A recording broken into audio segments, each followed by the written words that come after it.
She walked in alone, no reservation, no luggage, no fanfare. Just quiet confidence and a calm gaze. The hotel manager saw a problem. What he didn't know was that he was about to evict the very woman who built everything around him, from the tiles beneath his feet to the name etched in gold above the door. And this time the fallout would be public. The revolving doors eased shut behind her as Monica Avery stepped into the sunlit lobby of the Halston Grand. Morning light spilled through towering glass panes, dancing off polished marble and gilded trim. Everything about the space whispered wealth. Art Deco chandeliers, a baby grand playing itself in the corner, and orchids flown in weekly from Thailand. But Monica wasn't here to admire the decor. She moved with the kind of grace that didn't demand attention, but commanded it anyway. No clacking heels, no phone glued to her palm, no designer logo shouting status. Just a tailored dove grey blazer, flats, and a calm confidence that said she knew exactly where she was going. She didn't stop at the concierge, didn't glance toward the check-in desk. She walked straight toward the elevators. That's when Kevin Laird noticed her, standing behind the front desk, arms crossed just loosely enough to look casual. Kevin watched the woman's approach with growing discomfort. Early 40s, salt and pepper hair slicked back with product, the kind of man who thought he'd earned his corner of power and planned to guard it. He squinted. No suitcase, no room key in hand, no greeting for the staff. He tapped the desk twice, his silent signal to the concierge beside him. "Who is she?" he asked under his breath. The concierge glanced up, puzzled. "I don't know. Keep an eye," Kevin muttered, already stepping out from behind the desk. Monica was halfway to the elevator when he intercepted. "Excuse me, ma'am," he said, with a thin, practiced smile. "Guests are required to check in at the front desk before accessing the upper floors." Monica paused, turned. Her eyes met his. Steady, calm. "I'm aware," she said. Kevin's smile didn't quite reach his eyes. "Then I'll need to see a room key, or a reservation confirmation." She didn't move to retrieve either. "I have business here." "Of course," Kevin replied smoothly, though the edge in his voice sharpened. "But unless you're a registered guest, I'm afraid I'll need you to wait in the lobby." No anger crossed her face. No sign of offense, just silence, controlled and measured. She glanced toward the elevator again, then back at him. "I won't be long," she said. Kevin didn't budge. "That's not how it works." He straightened his tie, chin raised just enough to signal authority. He didn't know her name, didn't ask, didn't think he needed to. To him she was just a potential problem walking in off the street. To her this wasn't the first time she'd been intercepted. It wouldn't be the last. But this time she wasn't just visiting. She was walking into her own building, and Kevin was about to find out exactly what it cost to assume.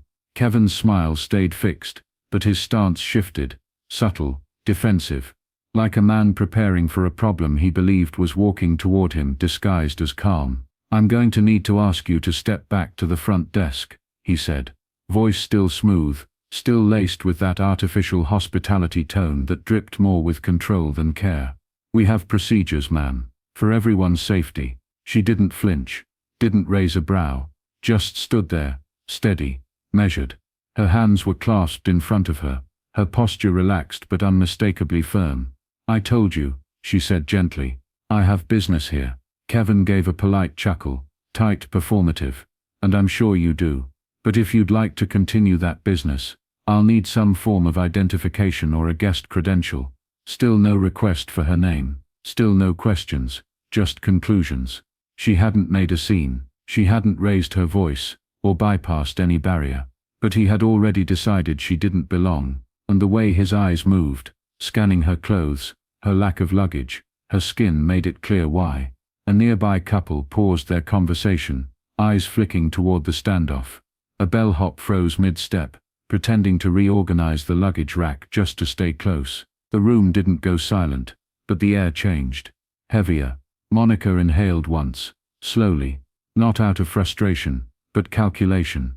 "I'm not here to check in," she said quietly. "I'm here to check on." Kevin's smile faltered. "Just for a second." "Check on what, exactly?" "This location," she answered. A beat passed, then his tone hardened. The warmth in his voice disappeared like mist under heat. "Well, I'm afraid if you don't have a reservation or a meeting scheduled, we can't allow unauthorized guests to roam the property." This is a 5-star establishment. I'm responsible for ensuring the experience remains undisturbed for our paying clientele." Monica tilted her head slightly, not in defiance, in disappointment. "I see," she said. Kevin stepped closer now, arms folded tightly across his chest. "If you're looking to speak with management, I can make time once you verify your reason for being here." Still not a question, still no name, just a man mistaking authority for accuracy. Monica glanced behind her, 2 more guests now watching openly. The receptionist at the desk shifted in place, her eyes darting between them. "I'm not here to cause disruption," Monica said, "only to observe." Kevin's voice turned sharp, clipped. "Then I'm asking you to do that from the lobby, or leave." That was the moment. The moment he chose to escalate. Without asking, without listening, without knowing. Monica's expression didn't waver. No furrowed brows. No tight jaw. Just stillness, the kind that made noise without a word. "I'd like to speak to the general manager," she said softly. Kevin straightened, shoulders back, chin lifted half an inch. "You already are," he replied, with a smile that barely concealed his pride. Kevin layered. "I oversee all operations at this location." There it was, that familiar edge, not just confidence. Certainty, the kind men wore like armor when they thought the room belonged to them. Monica gave a single nod, not impressed, not dismissive, just noting. "Then perhaps you're the right person to help," she said. "I'm happy to assist," Kevin said, folding his arms. "But I'll be honest, ma'am, this entire interaction is highly irregular. No check-in, no name, no itinerary.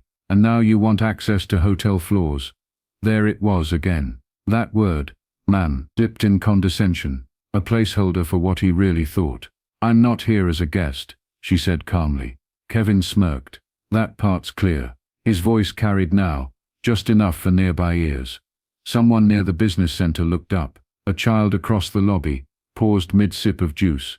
Monica glanced around once, slowly, measuring the ripple he was creating. "You're making a mistake," she said plainly. Kevin's smirk widened. "If I had $1 for every time someone said that while trying to sneak past the desk," he trailed off, expecting a chuckle. None came. Monica let the silence stretch. "You don't know who I am," she said. Not angry, not boastful, just true. Kevin raised a brow, amused. "Then enlighten me." She didn't launch into credentials or demand recognition, because that wasn't her style. She just looked at him, calm, unmoved. "You've already decided," she said quietly. "So what would be the point?" Kevin gave a mock laugh, forced, hollow. "Look, if this is about some influencer trying to get free publicity, it's not. Then let's be clear. If you don't give me a reason to let you stay, I'll have to involve security." Monica nodded slowly. Understood. He took that as a victory. He thought she was backing down, but she wasn't retreating.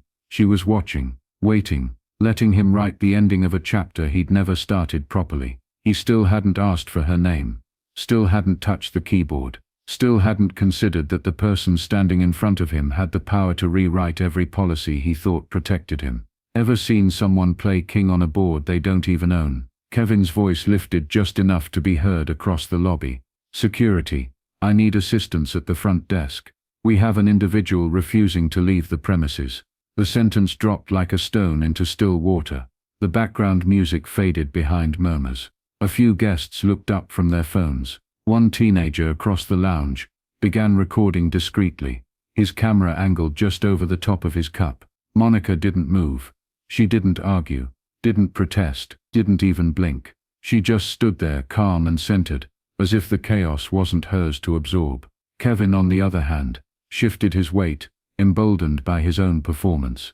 His voice had grown sharper, louder, more performative. He wanted the attention now. He wanted the crowd to see him, maintaining order. "This is a private property," he said, raising his chin. "You've been asked to leave. If you don't comply, we'll have no choice but to remove you." The receptionist beside him looked down quickly, typing something just to avoid watching. The concierge stepped away, pretending to check on a brochure rack. The energy was changing fast. Monica reached into her blazer, not frantically, not dramatically, just quiet, composed movement. She pulled out her phone and began typing. Kevin's eyes narrowed. "Ma'am, if you're calling someone, I suggest it be a ride." She didn't respond. One message. Tapped, sent, done. Then she slid the phone back into her pocket and looked up. "I gave you a chance," she said. Her voice was low, even. Not a threat, a truth. Kevin scoffed, gesturing toward the security guard, who had just stepped out of the hallway. "This woman has refused to provide ID or explain her presence," he declared loudly. "Escort her out." The guard hesitated, just for a second, sensing something that didn't quite add up. "She hasn't done anything," he said, under his breath, eyes flicking toward the guests now watching openly. Kevin's jaw tightened. "And she's not going to remove her." Monica said nothing. She didn't have to, because the storm had already been set in motion. The message she sent hadn't gone to a friend, or to a lawyer, or to someone who could make a scene. It had gone to someone who could make change. She stood in stillness, as the lobby grew heavier with tension, the weight of something unseen pressing down. Kevin still thought he was in control, still thought this was about compliance. He didn't realize he had just gone to war with the woman who signed his paychecks. Ever watched someone pull their own foundation out from under their feet? The front doors parted with a hush of hydraulics and a gust of wind. Two figures strode in, clean lines, sharp suits, no hesitation. One man, one woman. Their steps matched in pace and purpose. No glancing at the decor, no pause to check in. Just a direct line toward the heart of the tension. Kevin didn't see them at first. His eyes were still fixed on Monica, still riding the high of his assumed control. The security guard stood nearby, unmoving. Guests whispered behind columns. One woman angled her phone higher, still recording. Then Kevin heard it. "Miss Avery." The voice wasn't loud. It didn't need to be. The lobby froze anyway. Kevin turned. The two executives were already standing beside the woman he'd tried to dismiss. The man reached out, not to question, but to offer, respectfully, deferentially. "Sorry for the delay," he said. "Traffic was backed up on 5th. Monica nodded once. "No trouble. I've had time to observe." The female executive stepped forward. "We've alerted the board. You'll have full reports by end of day." That's when Kevin's brain caught up to his ears. "Avery, Miss Avery." He looked at her again. Really looked. The calm, the control, the way she hadn't raised her voice once, the way she stood as if the floor belonged to her, because it did. The name hit him like a cold slap. Monica Avery, founder, CEO, visionary behind the entire Halston collection, his boss's boss's boss, and he had just called security on her in front of half the lobby. Kevin's mouth opened. Nothing came out. His gaze flicked to the front desk, to the security guard, to the guests, some now openly recording. His spine stiffened, but it wasn't pride anymore. It was panic. "I didn't realize," he finally said. Monica didn't gloat, didn't smirk. She just met his eyes with quiet finality. "No," she replied. "You didn't ask." The words didn't rise. They didn't need to. They landed like a sentence. Kevin tried to recover. "I thought..." There was no name, and the way she walked in, the male executive turned toward him, expression unreadable. "You stopped the CEO of our company from entering her own building." "I didn't know," Kevin whispered. "But you assumed," the woman cut in. The silence that followed wasn't awkward. It was indictment. Because in a lobby designed to impress, it wasn't the gold trim or the marble that defined the space. It was who you chose to see, and who you chose to ignore. Ever seen someone realize they just locked the door on the person who owns the keys? The lobby had gone still, the kind of still that follows a storm. But this one hadn't passed yet. It was settling in. Behind the front desk, the young receptionist was visibly rattled, her fingers hovering uselessly over the keyboard. The concierge, once glued to the brochure rack, now stood frozen, eyes wide. Guests were no longer pretending to scroll their phones. They were watching, recording, remembering. The female executive tapped twice on her tablet. "We've reviewed the footage," she said quietly. Kevin's face drained. He turned toward the monitors behind the desk, where security had already cued the clip. There he was, center screen, blocking Monica's path, voice raised, smirk sharp, every moment caught in perfect, unforgiving clarity. The sound played low, but the words echoed loud. "You need to leave. You don't belong here." Kevin swallowed hard. Monica stepped forward, then not triumphant, not angry, just steady, certain. "I didn't come here to embarrass anyone," she said, her voice even. "I came to evaluate this location, unannounced, to see how it operates when no one's watching." She turned toward the crowd, not to perform, but to make it known, and I was watched, judged, blocked, all without anyone asking my name. Kevin tried to speak, but the male executive raised a hand. "Not now." Monica's eyes met Kevin's, unwavering. "You didn't follow protocol, you didn't de-escalate, you didn't lead." Kevin stepped forward, grasping. "I didn't know who you were. That's the problem," Monica said. "You didn't care to." The silence pressed in again, tight and thick. "You didn't treat me with professionalism. You treated me with suspicion. That was your choice." He opened his mouth again, but she didn't let him finish. "You're no longer employed here." 4 words, not shouted, not flung, delivered like a final note, clean, cold, and unmistakable. Gasps rippled across the lobby. A woman near the window covered her mouth. A guest standing by the elevators whispered, "Oh my God." Kevin froze, eyes darting toward the exit like it might offer a way out. But there was no door that could undo what had already played out, on screens, on phones, in memory. Monica took one small step closer. "I built this brand so that every guest would feel seen, respected, safe," she said. "And if I can't walk into my own lobby without being profiled, what message are we sending to everyone else?" Kevin looked away. The weight was too much now. The pride had left his shoulders. The badge on his chest didn't mean power anymore, just poor judgment. He turned, slowly, and walked out. No applause, no shouting, just the sound of justice served without raising a voice. The lobby was quiet now, but not the uncomfortable kind. This quiet held something else. Awareness. Monica turned to the staff gathered behind the desk. Their eyes met hers, some wide with fear, others with quiet hope. She didn't look for apologies. She looked for accountability. "Elena," she said gently. The young receptionist blinked, startled. "Yes, ma'am." Monica took a step forward, her tone soft but certain. "I saw you hesitate when Kevin raised his voice.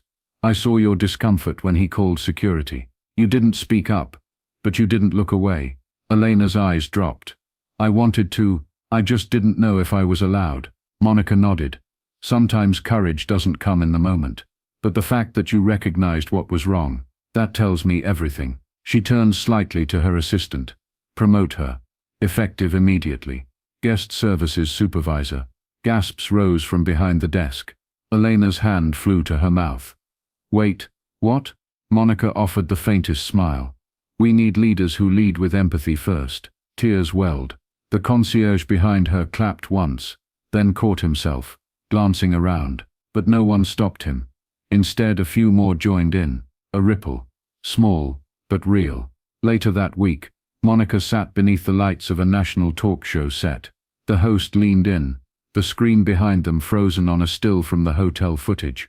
Monica standing calmly, Kevin mid-sentence. "You've become a symbol," the host said. 12 million views, trending worldwide. People are calling this a masterclass in grace. What do you want them to take away from it? Monica folded her hands. "This isn't about me," she said. "It's about what happens every day, to people who are judged before they're heard, labeled before they're seen." The audience leaned in.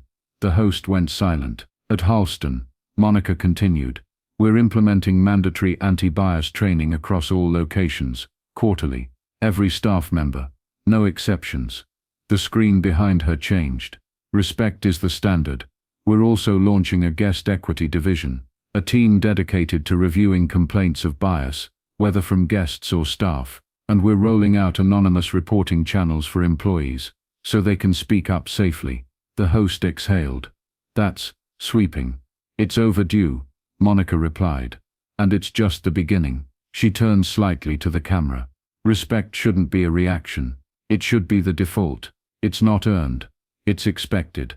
That's the standard now." The clip went viral before the segment even ended. Offices played it on loop. Break rooms buzzed. And across every Halston lobby, signs quietly went up beneath the golden logo. "Welcome. No assumptions. No exceptions. Ever been dismissed before they even asked your name? Ever watched power get mistaken for a problem? Monica Avery's story is more than a moment. It's a movement.